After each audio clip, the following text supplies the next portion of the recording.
งคมสะท้อนให้เห็นสรรความสำคัญอันอุดมคือเป็นที่ชื่นชมแก่เพื่อนสหธรรมิก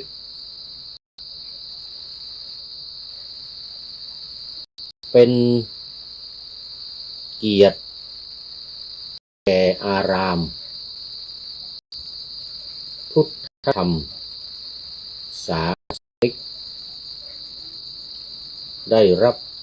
ยกย่องอีกและเชิดชูไปด้วยกัน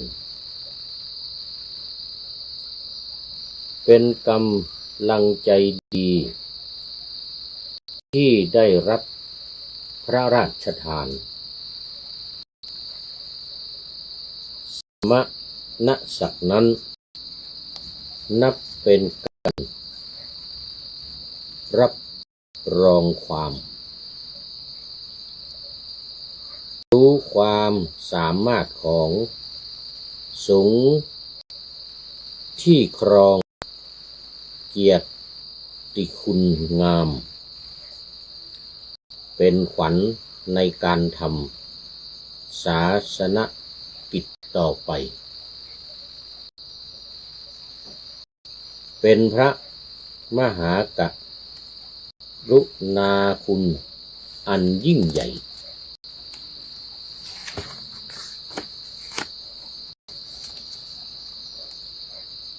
แสดงถึงทรงห่วงใยต่อพระพุทธศาสนาเป็นการเชิดชูพระสงฆ์ผู้ปฏิบัติยิ่งปฏิบัติชอบจริงเป็นนาบุญของแผ่นดินและเป็นที่ปราบปลื้มปีติดื่มดำไม่สิ้นแก่คนที่ยนยินที่ได้เห็นพระอาจารย์หรือพระสงฆ์ที่เราเองเคารพได้รับการย่องเชิดชูท่านอย่างสมเกียรติเป็นมงคลขอถวายความนอบน้อมแด่พระรัตนตรัยมีพระพุทธเจ้าเป็นต้น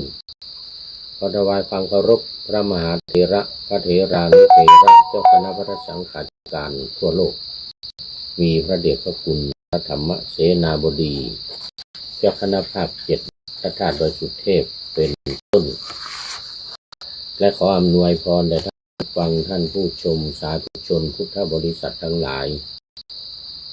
วันนี้รายการนาวาวังทองของวัดพระธาตุดอยสุเทพ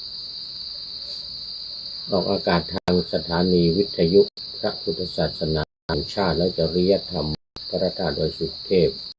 FM 90 เมกะเฮิรตซ์มีพ่อครูวรรณรบนามวงพรหมเป็นผู้อำนวยการอาจารย์พระมหาประสิทธิ์ประสาธิโกเป็นหัวหน้าสถานีและอาตมาภาพพระครูปริยัติยานาถเป็นผู้บรรยายโอ้เหนื่อยพูดยาวจะหายใจไม่ทัน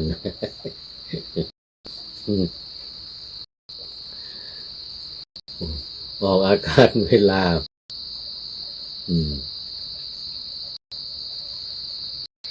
จะนาฬิกา 30 นาทีถึง 8 นาฬิกาวันศุกร์เสาร์และอาทิตย์และเวลา 13 ถึง 14 นาฬิกาวันศุกร์และวันเสาร์ คือ3 วันนี่มีห้าเวลาทั้งเช้าทั้งบ่ายนี่แต่บ่ายมีแค่2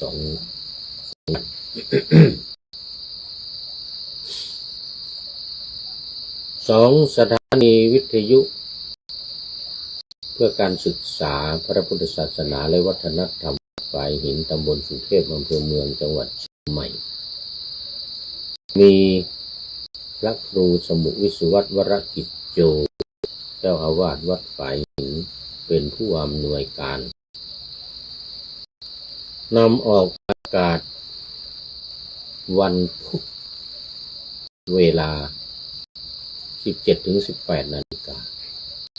วันศุกร์และวันเสาร์เวลา 14-15 นาฬิกาและวันอาทิตย์เวลา 15-16 นาฬิกา ต่อไปเสียงไม่ค่อยออกวันนี้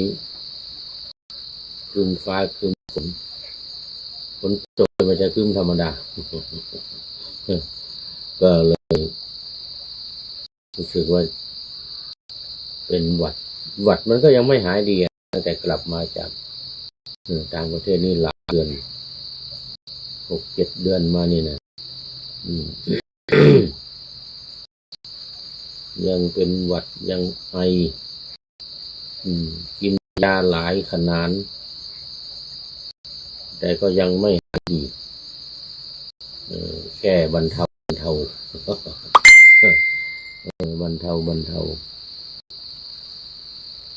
มีพระนี่เข้า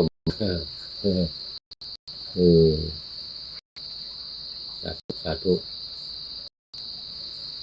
แต่ยังไม่มีคอมเมนต์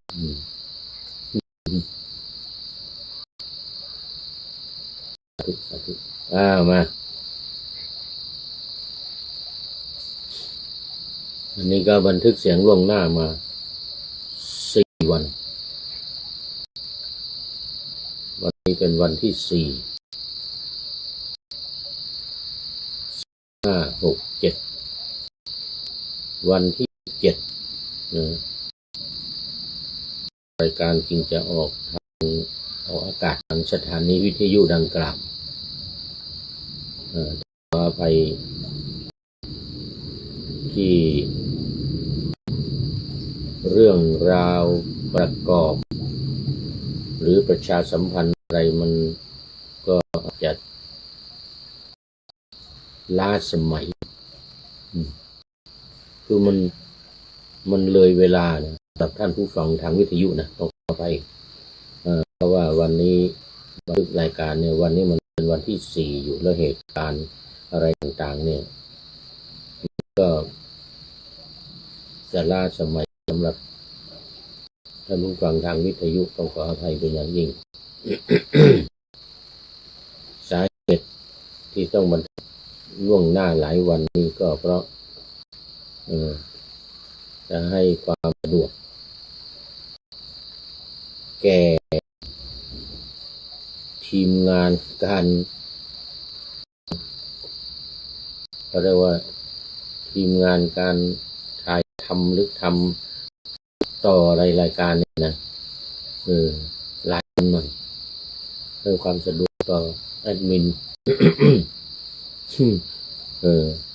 ที่จะช่วยตัดต่อแล้วนำไปออกอากาศสถานีวิทยุที่กล่าวมาแล้วหลายครั้งทีมงานก็แอดมินของวัดฝายหินท่านพระครูสมุวิสุวัตรกิจโจเจ้าอาวาสวัดฝายหินเป็นผู้ดำเนินการก็อย่างว่ามันก็มีงานมากอย่างหลายมากหน้าหลายตาทำปุ๊บปั๊บวันต่อวันเนี่ยมันไม่ได้ต้องก่อนล่วงหน้าหลายวันหน่อยเพื่อสะดวกต่อทีมงานแอดมินที่จะช่วยงานในการตัดต่อทำเป็น MP3 จะส่งออกอากาศทางสถานีวิทยุก็ขอพูดซ้ำๆหลายครั้งเพื่อบางทีท่านผู้ฟังทางวิทยุก็จะบางทีงงบางทีงงว่านี่มันเหตุการณ์มันล่วงเลยมาแล้วเนี่ยนะก็รายการวิทยุนี่ออกอากาศยิ่งตอนนี้มันเลื่อนเนื่องจากว่าสถานีวิทยุกำลังซ่อมเสร็จเมื่อวานนี้เองรายการนี้แทนที่จะออกอากาศวันที่7อย่างที่ว่านี่นะมันก็จะกลายเป็นโน่นนะวันที่11 12ก็เลื่อนไปตามวันเพราะว่าสถานีวิทยุหยุดซ่อมมา3-4 วัน5 วัน3-4 วัน5 วันตั้งแต่วันที่29ตั้งแต่วันที่29-30นี่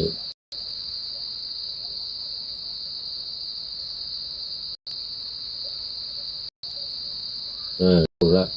29-30พฤษภาโน่นนะก็เพิ่งมาเสร็จเมื่อวันนี้เองรายการมันก็ต้องเลื่อนหมายถึงออกทางวิทยุนะที่ออกอากาศทางวิทยุนะมันก็เลื่อนไป4-5 วันอย่างเงี้ยแล้วก็อยู่บันทึกเสียงล่วงหน้ามาอีก4 วันอย่างเงี้ยรวมก็เป็น9 วัน10 วัน9 วัน10 วันออกอากาศทางวิทยุก็ขออภัยท่านฟังทางวิทยุเป็นอย่างยิ่งเลยนะเพราะบางทีมันผ่านมาแล้วเป็น10 วันอย่างวันนี้มีประชาสัมพันธ์เรื่องวันสิ่งแวดล้อมโลกวันสิ่งแวดล้อมโลกในวันที่5 มิถุนายนวันนี้วันบันทึกรายการนี้วันที่4วันพรุ่งนี้เป็นวันสิ่งแวดล้อมโลกนะซึ่งจัดขึ้นนี่จัดขึ้นที่ลานศาลเจ้าแม่นางแก้วเขตต่อเชียงใหม่เชียงรายนู่นอำเภอดอยสะเก็ดต่อกับอำเภอเวียงป่าเป้าต่อกับอำเภอเวียงป่าเป้าเนี่ยที่เขาเรียกอะไรขจานเนี่ยบนเนื้อนะแม่ขจานนี่นะกับดอยนางแก้วอำเภอดอยสะเก็ดตำบลน่าจะเป็นตำบลป่าเมี่ยงตำบลป่าเมี่ยงป่าเมี่ยงกับแม่ขจานเลยนะต่อกันตำบลป่าเมี่ยงแม่ขจานติดต่อกันนะที่5ประจำทุกปีวันที่5ทุกปีเป็นวันสิ่งแวดล้อมโลกนะไม่ใช่ธรรมดานะไม่ใช่ของเมืองไทยก็ไม่ใช่เชียงใหม่เมืองไทยนะสิ่งแวดล้อมโลกนะจัดกันทุกปีนะจัดกันทุกปีสาระสำคัญคือเป็นศาลพลังศาลจริยธรรมสำนึกรักลุ่มน้ำและสิ่งแวดล้อมลุ่มน้ำแม่ลาวลุ่มน้ำแม่กวงนี่ก็เชียงใหม่แม่ลาวก็จังหวัดเชียงรายอย่างเงี้ยนะเป็นเรื่องที่สืบสายสัมพันธ์กันต่อเนื่องมา24 ปีนี้เป็นปีที่24ไม่ใช่ธรรมดาปีที่แล้วผ่านมาแล้ว23 ปีกันต่อเนื่องมาโดยไม่ขาดที่ดอยนางแก้วเนี่ยดอยนางแก้วนี่เขาเรียกว่าสายน้ำแม่ลาวต่อกันเป็นการสัมพันธ์กันระหว่างพี่น้องจังหวัดเชียงใหม่กับจังหวัดเชียงรายนี่ไม่ธรรมดาเนี่ย2 จังหวัดเป็นประสาน ลังสามัคคีนะพลังจริยธรรมนะสารใจกันระหว่างพี่น้องชาวจังหวัดเชียงใหม่กับจังหวัดเชียงรายเลยนะทั้งสองจังหวัดจะได้ผนึกกำลังกันมาร่วมสารสามัคคีสามัคคีกันแล้วก็รักษาต้นน้ำนะรักษาต้นน้ำแม่น้ำแม่กลองของจังหวัดเชียงใหม่แล้วก็แม่น้ำแม่ลาวของจังหวัดเชียงรายนี่นะโอ้เป็นความคิดที่ดีมากแล้วก็ร่วมงานกันระดับจังหวัดนะระดับจังหวัดผู้ว่าราชการจังหวัดเชียงใหม่เชียงรายประสานงานกันโอ้วันนี้ขอต้อนรับแม่จันสมโอ้สาธุสาธุน้อม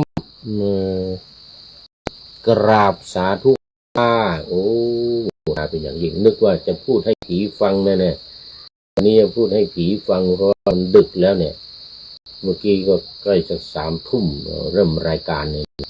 นึกว่าไม่มีใครเข้ามาแล้วพูดให้ผีฟัง มาแล้วโมทนาตอนนี้ก็เป็นเดี๋ยวยังเป็นเริ่มยังไปปานาธรรมะยังไม่เสร็จยังไม่ได้เข้าเนื้อธรรมะสาระพระธรรมเป็นอาทิกัลยาณีนี่สาธุกับแม่จันสมเป็นอย่างยิ่งจากจังหวัดเชียงใหม่มาอีกหนึ่งคือคุณโยมเปรมใจบัวใสจากสันป่าตองใหม่เหมือนกันโอ้ยังไม่หลับโมทนานึกว่าไปแล้วอันนี้นะกำลังพูดให้ผีฟังอยู่นะ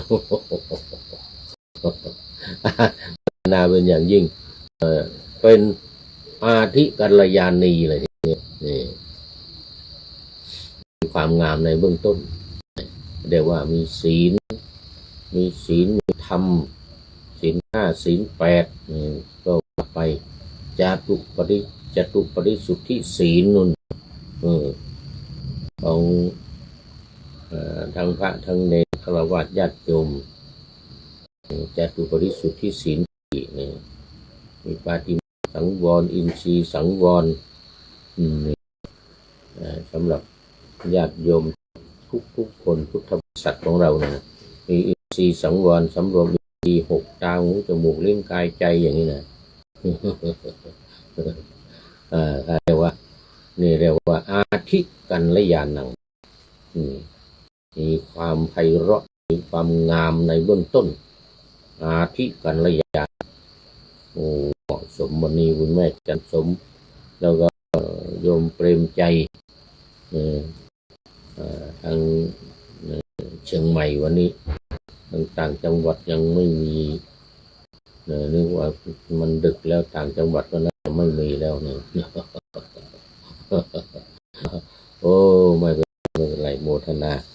กำลังประชาสัมพันธ์วันนี้ฝากประชาสัมพันธ์มาโดยสิรินทิพย์ผาเจริญโอ้นี่เจ้าหน้าที่ป่าไม้เจ้าหน้าที่ป่าไม้อำเภอดอยสะเก็ดจังหวัดเชียงใหม่สิรินทิพย์ผาเจริญ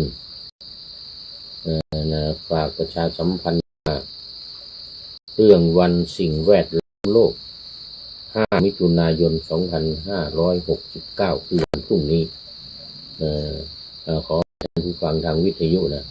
วันพรุ่งนี้ใหม่วันนี้มันเป็นวันบันทึกเสียงในวันที่4 มิถุนายนและวันที่5 มิถุนายนเป็นวันสิ่งแวดล้อมโลกสิ่งแวดล้อมโลกณลานศาลเจ้าแม่นางแก้วเขตติดต่อเชียงใหม่เชียงรายปีที่24ประเพณี สืบชะตาป่าไม้สายน้ำแม่ลาวสืบชะตาสายน้ำป่าไม้นี่เป็นเป็นจุดกิจกรรมนะเป็นกิจกรรมทำเท่านั้นเองคนจริงไม่ได้มีความหลักสำคัญอะไรหรอกแต่ว่าสำคัญที่ว่าเป็นประเพณีกิจกรรมเป็นประเพณีกันต่อเนื่องมา24 ปีนี้ผ่านมาแล้ว23 ปีที่สำคัญมันอยู่ที่เป็นการสานใจสานพลังสานจริยธรรมสำนึกรักลุ่มน้ำและสิ่งแวดล้อมลุ่มน้ำแม่กวงแม่ลาวแต่มันอยู่ตรงนี้ที่สำคัญคือเรื่องของจริยธรรมเรื่องของศีลธรรมเรื่องของคุณธรรมของประชาชนพี่น้องชาวจังหวัดเชียงใหม่และเชียงรายร่วมงานประสานงานสามัคคีทำกันเนี่ยอันนี้เป็นสิ่งที่สำคัญและอีกสักหนึ่งคือเรื่องของต้นน้ำต้นน้ำรักษาแม่น้ำแม่กวงแม่ลาวซึ่งเป็นหัวใจสำคัญของจังหวัดเชียงใหม่เชียงรายแม่น้ำถือว่าเป็นหัวใจสำคัญของประเทศการอยู่การกินการอุดมสมบูรณ์ก็อยู่ที่ต้นน้ำนะอยู่ที่แม่น้ำนะถ้าขาดต้นน้ำแม่น้ำเราอยู่ไม่ได้เหมือนกันนะนี่เพราะนั้นเป็นสิ่งแวดล้อมที่สำคัญนั้นวันสิ่งแวดล้อมโลกนี่ก็ประชาสัมพันธ์เรื่องงานประเพณีสืบชะตาป่าไม้สายแม่กวงแม่ลาวไว้กับให้ท่านทั้งหลายวันที่รายการนี้ออกก็มันจะสายไปแล้วนี่ล้าสมัยไปหน่อยต้องขอไปก็คงไปได้รับรู้ไปร่วมกันระหว่างพี่น้องเชียงใหม่และเชียงรายเอาละโมทนาเป็นอย่างยิ่งกับกิจกรรมวันสิ่งแวดล้อมโลกในครั้งนี้เป็นอย่างยิ่งเอาละ ตอนนี้เข้ามาสู่เนื้อหาสาระของธรรมะกันเลยนี่ก็วิหารลาเสียเป็นลามนิดหน่อยไม่เป็นไรวันนี้อุตรมาเปตวัตถุเรื่องของบุพกรรมของอุตร มาตุเปรตมารดาเนี่ยมารดาของนายอุตรเนี่ยอุตรเป็นชื่อคนมารดาของนายอุตรนี่นะเปรตตัวนี้นะเป็นบุพกรรมของเปรตตัวนี้เหตุการณ์ก็คือภิกษุรูปหนึ่งถามนางเปรตตนหนึ่งว่าได้ทำกรรมชั่วอะไรไว้น้ำในแม่น้ำคงคาจึงมันหมดไปซะแล้วเดี๋ยวก่อนสัตว์น้ำกรรมอันเป็นเหตุให้สัตว์น้ำให้สัตว์นั้นเกิดเป็นเปรตเปตวัตถุนี้ด้วยเหตุ2 อย่างคือด้วยเหตุที่เกิดใจเย็นอุตรมาตุเปตะเปรตนี่มันอยู่ในพระไตรปิฎกเล่มที่26นะเป็นอรรถกถาเนื้อเรื่องจริงมาจากพระไตรปิฎกเล่มที่18 บับมหาจุฬานะว่าอังคุตรนิกายแต่มาในเล่มที่26นี้เป็นอัตถกถาอธิบายความเนื้อความต่างอธิบายความเนื้อความต่าง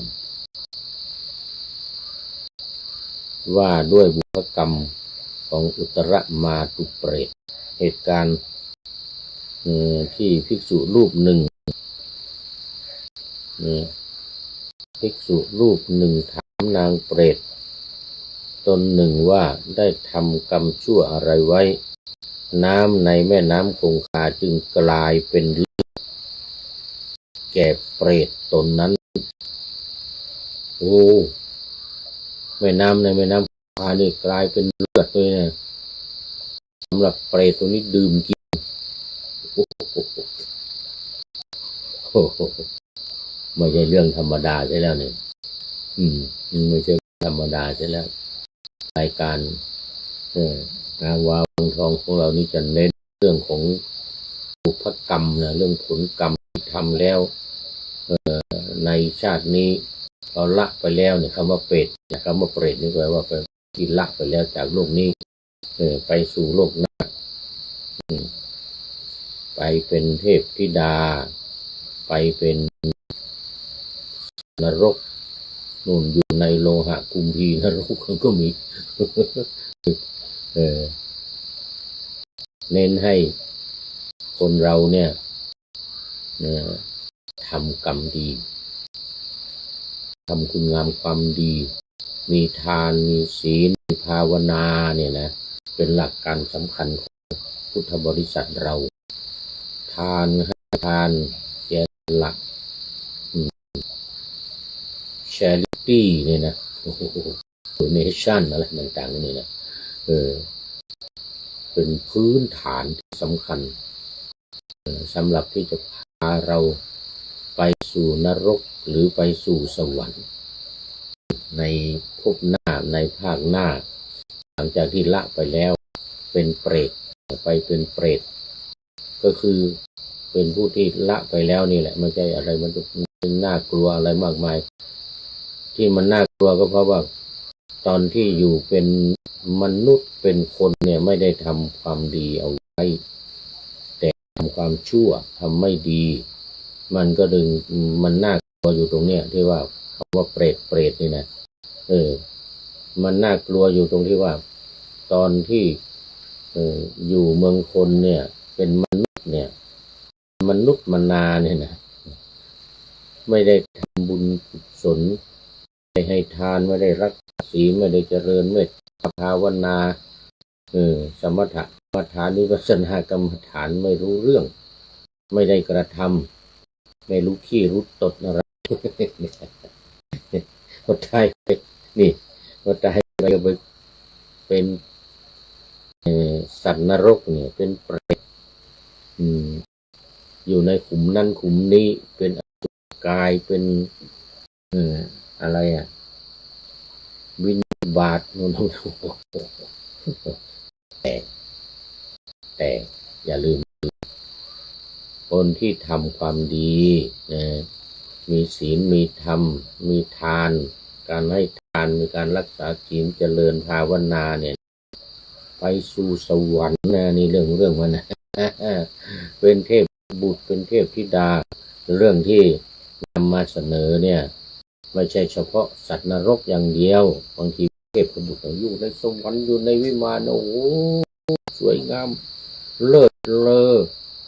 อมีนางฟ้านางสวรรค์มาร้องเพลงมาเต้นรำมาปิดพินมาแสดงดนตรีอะไรโอ้โหมโหฬารมีความสุขสนุกสนานขี่ช้างขี่ม้าขี่อะไรเป็นทิพย์นะมีปราสาทอยู่ปราสาทนั้นปราสาทนี้ทองคำอย่างนั้นอย่างนี้โอ้โหสวยงามดีนี่อยู่ที่บุพกรรมในเรื่องของมัน อยู่ที่บุพกรรมของเราของคนเรานี่แหละดังนั้นบุพกรรมนี่เป็นสิ่งที่สำคัญปัจจุบันนี่เป็นสิ่งที่สำคัญ อนาคตเราแก้ไขอะไรไม่ได้เดี๋ยวอดีตเนี่ยเราแก้ไขอะไรไม่ได้อนาคตก็ยังมาไม่ถึงเป็นเรื่องของความฝันความคิดอยู่แต่ปัจจุบันเนี่ยเราจะไปนรกหรือไปสวรรค์มันอยู่ที่ปัจจุบันนี้ที่เราทำอยู่เนี่ย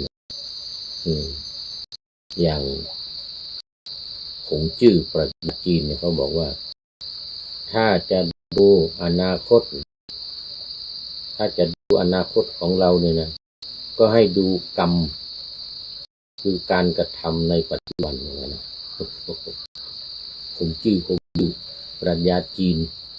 นักปรัชญาจีนเขาพูดบอกไว้ถ้าจะดูอนาคตไม่ยากเหมือนกันนะดูอนาคตไม่ยากให้ดูการปัจจุบันนี่หว่าคือทำบุญหรือทำอะไรน้องเนี่ยนะทำบุญหรือทำบาปทำดีหรือทำชั่วถ้าทำบุญทำดีก็ในอนาคตเห็นไปสู่คติโลกสวรรค์แต่ถ้าทำไม่ดีในปัจจุบันเห็นว่าอนาคตมันคือนรกเวจีกุมพีมหานรกว่าอันนี้จะเล่าให้ฟังเมื่อมนุษย์นางเปรตเป็นผู้มีความตระหนี่ด่าว่าและสาปแช่งบุตรของตนผู้เป็นอุบาสกมีศรัทธาถวายจีวรบิณฑบาตที่นอนที่นั่งคิลานะปัจจัยแก่สมณะทั้งหลายว่าด้วยความไม่พอใจของตนจึงกลายเป็นแม่น้ำคงคากลายเป็นเลือดปรากฏแก่บุตรนั้นในปรโลกโอ้โหเหตุการณ์อย่างนี้อุตรมาตุมารดาของอุตรมานพมารดาของอุตรมานพความนั้นทำให้นางเป็นผู้น่าเกลียดน่ากลัวเมื่อใดตักน้ำกินเองน้ำนั้นกลับกลายเป็นเลือดให้ปรากฏโอ้โหไปตักน้ำในแม่น้ำคงคาในแม่น้ำโอ้โหกลายเป็นเลือดให้ดื่มกินน่ะนี่เรื่องมันโอ้อุตรมาตุเปรตวัตถุในพระไตรปิฎกฉบับหลวงเล่มที่26ข้อที่107หน้า156ถึง157โอ้เป็นอานุภาพแห่งกรรมนะอานุภาพแห่งกรรมเหมือนกันนะอุตรมานพเนี่ยสถานที่คือแม่น้ำคงคาป่าหิมะนี่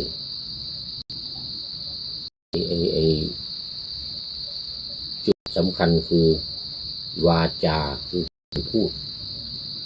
แล้วก็กรรมคือการกระทำมีอยู่นี้มีอานุภาพมากผลกรรมมากแล้วก็อานุภาพจากกรรมนี้ปรากฏไม่ได้ปรากฏในโลกนี้หรือในชาตินี้นะแต่นู่นมันไปปรากฏในในโลกหน้านู่นในโลกหน้า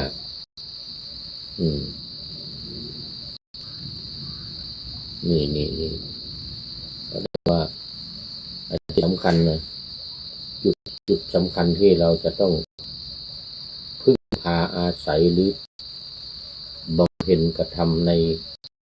ในชาตินี้หรือในภพนี้หรือในเมืองคนเมืองมนุษย์นี่นะ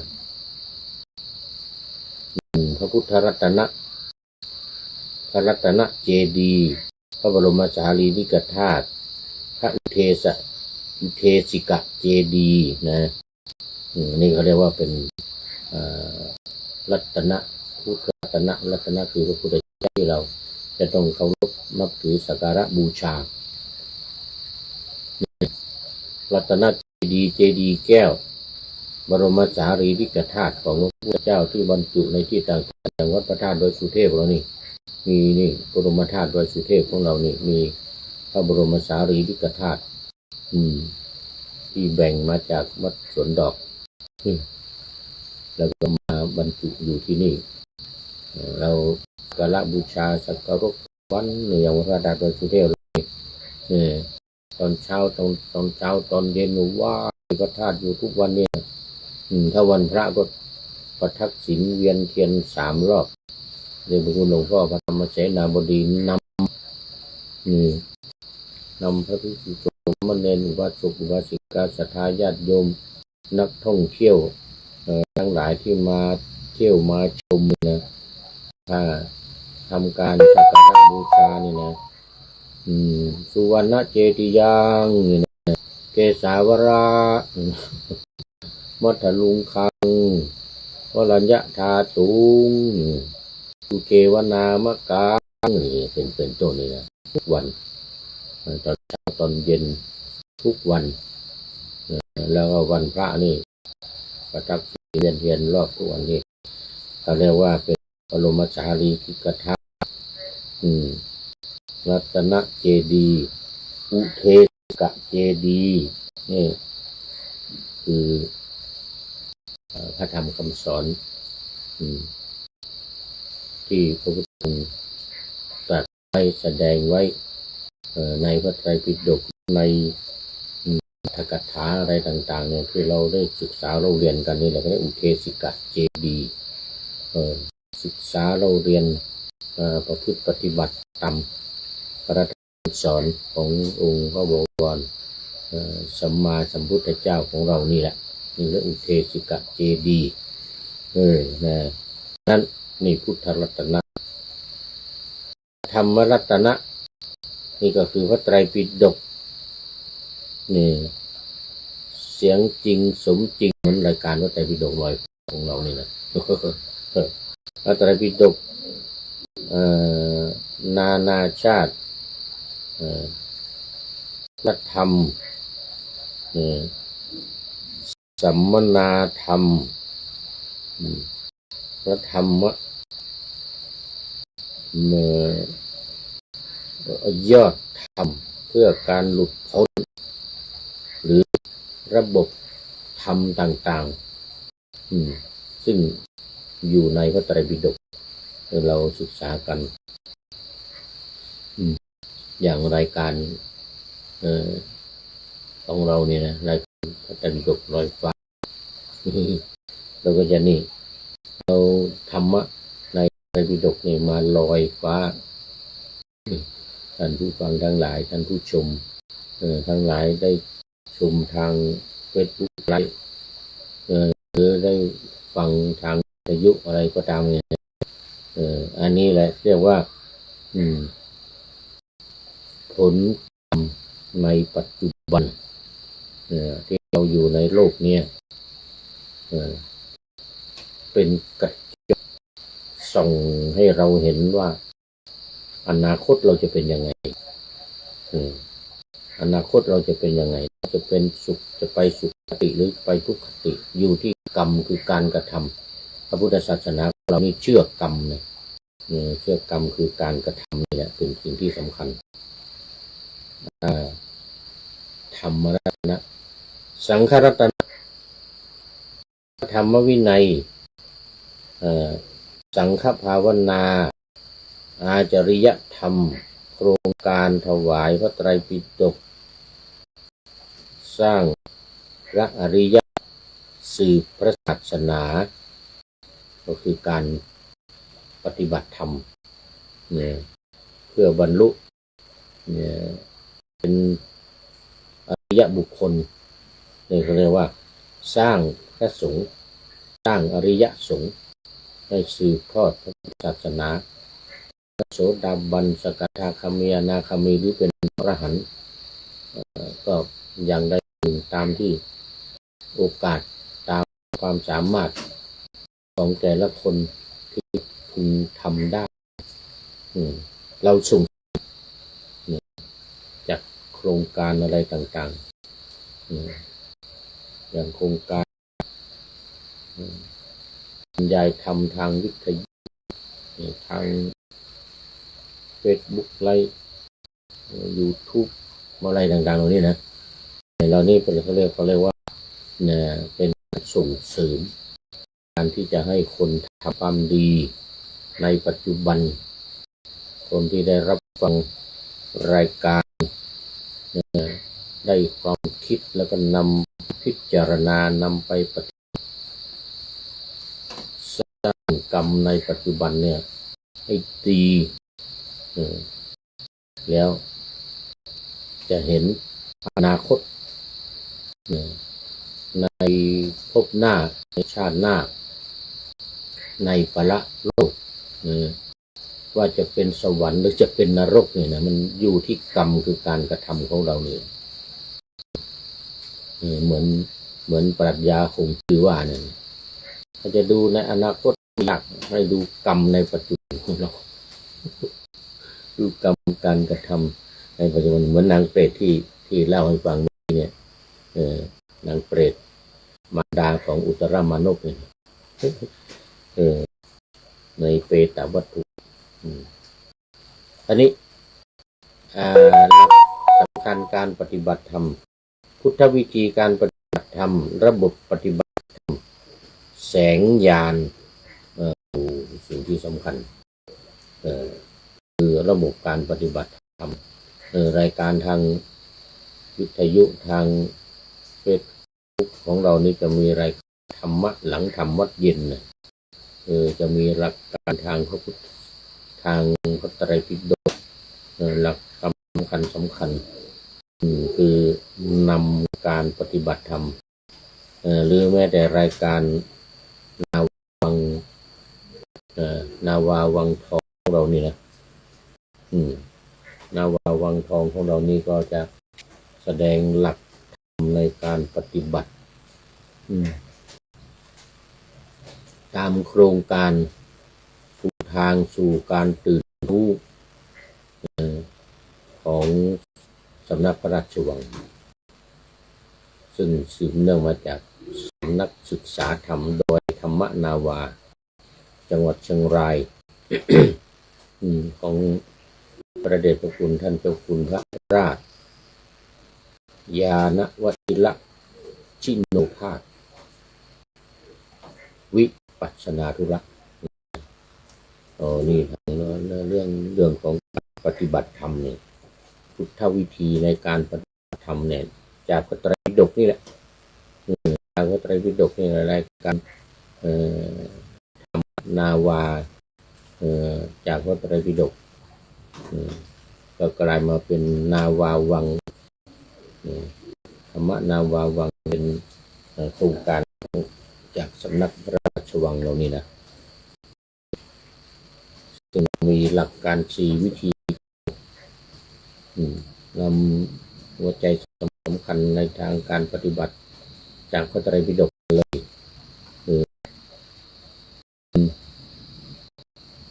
เข้าถึงพระรัตนตรัยเนี่ยที่ว่าเมื่อกี้เนี่ยพุทธรัตนะธรรมรัตนะสังฆรัตนะเนี่ยนะพุทธรัตนะธรรมรัตนะสังฆรัตนะที่ว่าเมื่อกี้เนี่ยเป็นหลักสำคัญที่สุดเป็นอันดับเป็นข้อที่1เลย2เรียนรู้กรรมฐานธาตุกรรมฐาน4อย่างดินน้ำของง่ายๆแต่ว่ามันยากนะของง่ายเป็นหลักการพอดีต้องมีหลักการในธาตุ4กรรมฐาน3ขันธ์5โอ้โหสุดยอด3ขันธ์5รูปเวทนาสัญญาสังขารวิญญาณนี่นะและ4อริยสัจ4นี่หัวใจที่พระพุทธเจ้าตรัสรู้เลยทีเดียวหัวใจของพระพุทธศาสนาอริยสัจ4ทุกข์สมุทัยสาเหตุความทุกข์นิโรธ การดับความทุกข์คือดับสาเหตุของมันเนี่ยนะสาเหตุของมันคือตัณหาสามอย่างกามตัณหาภวตัณหาวิภวตัณหาแล้วก็สุดท้ายข้อที่สี่ข้อปฏิบัติเพื่อจะให้เข้าถึงการดับเขาเรียกว่าทุกขันธคามินีปฏิปทาได้แก่มรรคแปดหรือมรรคมีองค์8ประการนะก็คือสัมมาทิฏฐิสัมมาสังกัปปะสัมมาวาจากัมโตวาชีโวยาโมสติสมาธิเรียกว่ามรรคมีองค์8ประการโอ้สุดยอดสุดยอดอริยสัจสี่นี่หลักการ4อย่างส่วนวิธีการ6นะวิธีการ6ก็คือนี่รอตามหลัก4อย่างแล้วก็เพิ่มมาอีก2เป็น6นี่นะมีหลักการก็คือว่าต้องจำความเข้าใจนำไปปฏิบัติ3อย่าง1ท่องให้จำ2ทำความเข้าใจนำไปปฏิบัตินี่นี่หลักการสำคัญมากท่องให้จำความเข้าใจนำไปปฏิบัติ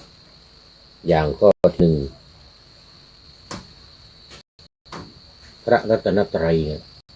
ต้องท่องให้จำมีอะไรบ้างพระธรรมพระสงฆ์พุทธรัตนะธรรมรัตนะสังฆรัตนะท่องเลยพุทโธเมนาโถธัมโมเมนาโถสังโฆเมนาโถอย่างนี้หรือพุทโธเมสรนังวรังธัมโมเมสรนังสังโฆเมสรนังวรังเนี่ยนะพระพุทธเจ้าเป็นที่พึ่งอันประเสริฐของข้าพเจ้าพระธรรมเป็นที่พึ่งอันประเสริฐของข้าพเจ้าพระสงฆ์เป็นที่พึ่งอันประเสริฐของข้าพเจ้านี่ท่องให้จำและทำความเข้าใจดีให้ชัดเจนแม่นยำทำความเข้าใจอย่างคำแปลเมื่อกี้อย่างคำเมื่อกี้เนี่ยพระพุทธเจ้าเป็นที่พึ่งอันประเสริฐของพระเจ้าอย่างนี้นะต้องทำความเข้าใจว่าประเสริฐยังไงเป็นที่พึ่งยังไงประเสริฐยังไงนี่นะเราต้องรู้ว่าเนี่ยพระพุทธธรรมสงฆ์มันเป็นยังไงมีเท่าไรบ้างอะไรอย่างเงี้ยต้องให้ชัดเจนแจ่มแจ้งแล้วนำไปปฏิบัติตามพระพุทธเจ้าตามพระธรรมตามพระสงฆ์เราจึงจะมุ่งตรงจะได้ตรงไปสู่ความดับทุกข์พ้นจากความทุกข์เข้าสู่ความสุขอันอุดมสมบูรณ์เราเรียกว่าพระนิพพานจะเข้าสู่ความเป็นอริยะตั้งแต่โสดาบันสกทาคามีอนาคามีจนถึงอรหันต์เรียกว่าพระนิพพานนี่แหละเป็นไต่เต้าไปตามลำดับโดยการปฏิบัติทางกรรมฐานวิปัสสนากรรมฐานตามหลักการนี่หลักการ4วิธีการ6อย่างข้อ1ท่องให้จำข้อ2กันธาตุ4ท่องให้จำตามที่วางขันธ์5ข้อที่3ก็ท่องให้จำรูปเวทนาสัญญาสังขารวิญญาณท่องให้จำมันอะไรเท่าไรอะไรยังไงว่ารูปเท่าไรเวทนามีเท่าไรสัญญามีเท่าไรสังขารคืออะไรวิญญาณมีเท่าไรอะไรบ้างอะไรนี้ท่องให้จำให้ขึ้นใจให้ติดใจติดตาติดหูติดปากแล้วใจยอมรับนี่ห้องหูดับตับแตก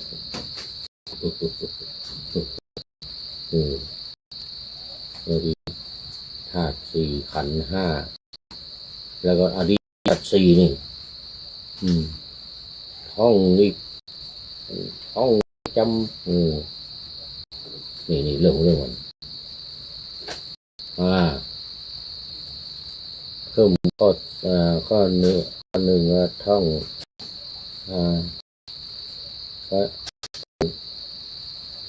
พระรัตนตรัยต้องธาตุสี่ก็เพิ่มข้อสามเข้ามาพิจารณากาย6 ขั้นตอนตั้งแต่ดับจิตคือหมดลมหายใจ2 น้ำดำดิน3 ดินแตก4 น้ำละลายดิน5เหลือแต่โครงกระดูก6 โครงกระดูกละลายไปอีกนี่คือร่างกายของเราเนี่ยพิจารณาเป็น6 ขั้นตอนอย่างนี้นี่นะเลื่อนข้อ3ขันธ์5ไปเป็นข้อ4แล้วก็เพิ่มข้อ5เข้ามาอีกก็คือทำความเรียนรู้ทำความเข้าใจขันธ์5นี้ให้ดีนี่คือวิธีการที่สำคัญข้อที่5แล้วก็ยกข้อที่4เนี่ยอริยสัจ4เนี่ยไปเป็นที่6อันนี้วิธีการ6เลยนะพิจารณาขันธ์5นี่เนี่ยความเกิดความดับของขันธ์5นี้ลงในอริยสัจ4นี่เป็นวิธีการที่สำคัญหลักการ4วิธีการ6สำคัญของรายการนาวาวังทองของเราเนี่ยตามโครงการของสำนักพระราชวังคือการปูทางสู่การตื่นรู้หรือตรัสรู้เป็นหรือบรรลุอริยสัจธรรมอริยสัจธรรมคืออริยสัจสี่ให้บรรลุอริยสัจสี่แล้วก็เป็นอริยบุคคลเป็นขั้นเป็นตอนไปตั้งแต่โสดาบันขึ้นไปนี่เป็นหัวใจสำคัญของพระพุทธศาสนา อย่างนี้นำเรื่องของอุตรมานพมารดาของอุตรมานพที่พระเถระถามมีพระเถระ2-3 รูปเนี่ยที่ไปบนสวรรค์ลงไปนรกนี่นะมีท่านพระมหาโมคคัลลานะอย่างนี้ ท่านพระวังคีสะอีกรูปหนึ่งแล้วก็พระอะไรชอบไปถามเทพพระบุตรเทพที่บนสวรรค์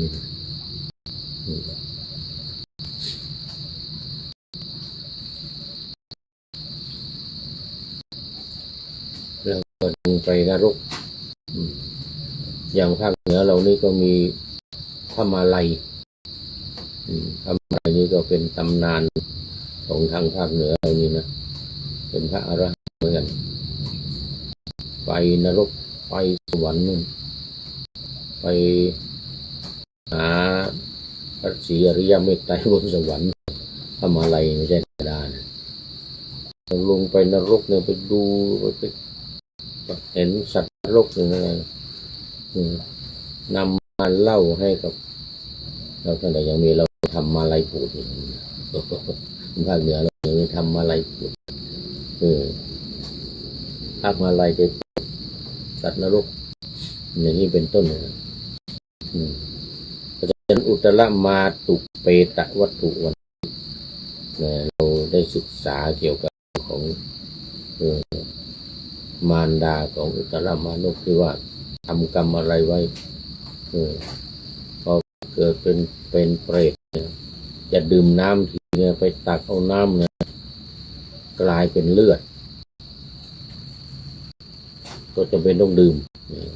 กินเพราะผลกรรมที่ได้กล่าวไปเมื่อกี้ไม่ได้ทำบุญสุนทานแต่แล้วไม่พอลูกซึ่งเป็นลูกชายที่มีศรัทธาทำบุญสุนทานก็ไปตายอีก ตัวเองเป็นคนตรณีเหนียวไม่ทำบุญแล้วยังเป็นด่าอื่นด่าลูกเลยด่าลูกด่าผัวเลยไปเป็นเปรตเป็นนางเปรตอุตรมานกโอ้โหสุดยอดทำบุญสุนทานสังตายแล้วนู่นไปเกิดอยู่บนสวรรค์ชั้นดุสิตอยู่บนสวรรค์ชั้นดุสิตนู่นเอาแล้ววันนี้ดูไปดูมาหมดเวลาหมดเวลาจบเรื่องของอุตรมาเปตวัตถุแต่นี้เดี๋ยววันต่อไปเอาอัตถกถาอันนี้เนื้อเรื่องเอาอัตถกถาเกี่ยวกับอุตรมาตุเปตวัตถุนี่นะลายที่เป็นในอัตถกถาแก้ความอะไรต่างๆมาพูดในวันต่อไปในครั้งต่อไปโอ้วันนี้คุณโยมเปรมใจใสโยมแม่จันทร์สมโอ้เข้าตั้งแต่ต้นตอนแรกเนี่ยยังปะหน้าธรรมะไม่เสร็จ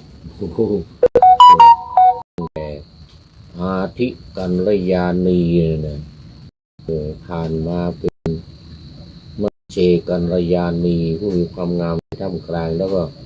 บัดนี้เป็นปริโยสานกัลยาณีผู้มีความงามในที่สุดศีลสมาธิปัญญานี่เองเป็นข้อปฏิบัติที่จะให้ไปเกิดบนสวรรค์นรกนี่นะถ้าปฏิบัติมีสมาธิปัญญานะก็แน่นอนไปสู่สวรรค์เป็นเทพบุตรเทพธิดาไม่ให้ทานไม่รักษาศีลเป็นคนตรณีไม่เจริญภาวนาทำสมาธิภาวนาอะไรก็เป็นเปรตอย่างนี้แล้วก็เที่ยวด่าคนนั่นด่าคนนี้ด่าลูกอุตรมานกนี่นะด่าเราทำบุญขุนทานก็ด่าโอ้ไม่มีอะไรกินนี่ไปกินน้ำก็เป็นเลือดหมดเป็นเปรตอย่างนี้นะเป็นต้นเอาละทีนี้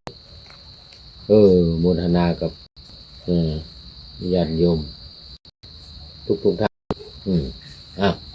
มาดูข้อคิดท้ายรายการวันนี้ข้อคิดท้ายรายการวันนี้ได้จากใดหนอแลท่านนายพลนเรศจิตลักษณ์ของเราตอนนี้คงหลับปล่อยไปแล้วเห็นว่าไปกรุงเทพตอนนี้ไปงานพระศาสนาไปโน่นมหาเถรสมาคมนู่นน่ะเป็นพิธีกรงานการพระราชทานสมณสัญญาบัตรพัดยศพระราชคณะเป็นเจ้าคุณชั้นสามัญชั้นราชชั้นเทพชั้นธรรมชั้นพรหมรองสมเด็จชั้นสมเด็จแล้วก็เนี่ยเป็นพระครูนั่นพระครูนี้อะไรนะแล้วก็นำมาอรรณนาว่าเนี่ยพระบาทสมเด็จพระเจ้าอยู่หัวทรงมีพระกรุณาทานสมณศักดิ์นี่นะให้ข้อคิดมาเป็นจั่วหัวรายการไว้แล้วเป็นข้อท้ายรายการวันนี้ว่าการที่ทรงพระกรุณาพระราชทานสมณศักดิ์สัญญาบัตรยศแก่สงฆ์เป็นพระราชกรณียขององค์พระมหากษัตริย์ทรง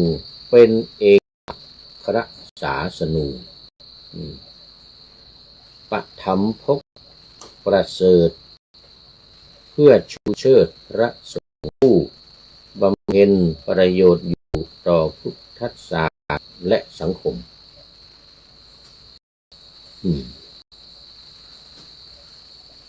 สะท้อนให้เห็นสรรนี่คือสัพพะนะทั้งปวงเลยนะสะท้อนให้เห็นสรรความสำคัญอันดมหนึ่งคือเป็นที่ชื่นชมแก่เพื่อนสหธรรมิก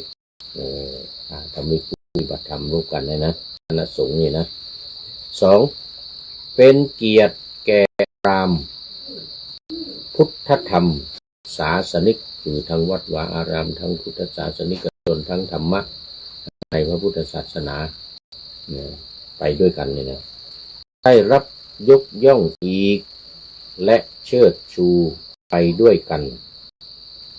สามเป็นกำลังใจดีที่ได้รับพระราชทานสมณศักดิ์นั้นนับเป็นการรับรองความรู้ความสามารถของสงฆ์ที่ครองเกียรติคุณงามเป็นขวัญในการทำศาสน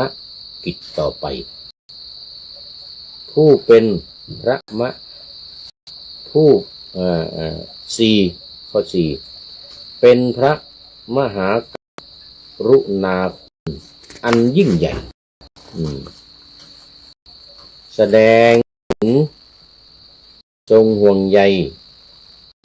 ต่อพระพุทธศาสนาจริงเป็นการเชิดชูพระสงฆ์ผู้ปฏิบัติยิ่งปฏิบัติชอบจริงเป็นนาบุญของแผ่นดิน5 ข้อ 5และเป็นที่ปราบปลื้มปีติดื่มด่ำไม่สิ้นแก่คนที่ยนยินที่ได้เห็นพระอาจารย์หรือพระสงฆ์ที่เราเองเคารพได้รับการยกย่องเชิดชูท่านอย่างสมเกียรติเป็นมงคลนี่ก็ขอบคุณท่านนายพลนเรศกิจลักษณ์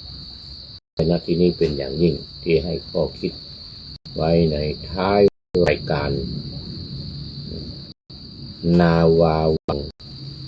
ทองของวัดพระธาตุสุเทพในวันนี้เป็นอย่างยิ่งขอนาวาวังทองไปก่อนแล้วจะย้อนมาใหม่ในวันหน้าคือวันพุธเสาร์อาทิตย์ตามตารางเวลาที่วางอยู่ข้างในเป็นธรรมะจากพระราชวังเป็นนาวาโด่งดังสว่างไสวเป็นทองคำล้ำค่ากว่าสิ่งใดชุบชีวิตจิตใจให้ใสงามขอเชิญท่านทั้งหลายนำไปท่องตามคุณของพระรัตนสามพุทโธเมนาโถธัมโมตามสังโฆเมนาโถยามภาวนา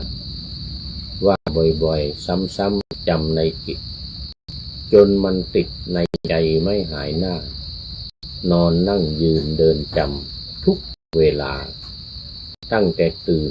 มาถึงหลับไปขอทุกท่านได้โปรดจากปฏิบัติให้กำจัดความทุกข์พบสุขใสพลันปลอดโปร่งโล่งสบายทั้งกายใจอยู่ที่ใดใจสงบนิพพานขอเจริญพร